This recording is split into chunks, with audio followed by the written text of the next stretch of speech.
نبی صلی الله علیه وسلم فرمایي وای څوک چې 15 وخت مونږ په پابندۍ باندې کوي کنه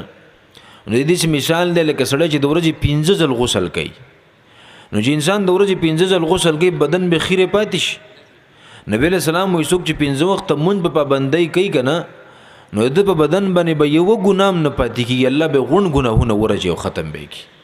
او چې په تکبیر اولا شي کې د امام سره ولنې تکبیر نه ته تکبیر اولا وای تکبیر تحریم او ته وای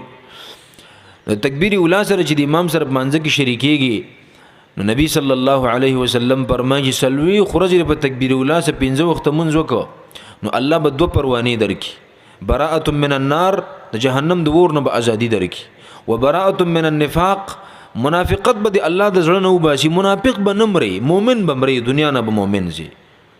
چې 15 وخت مون سره کوي په جمع سره کوي دکاندارانی وي 10 منټه مخکې دکان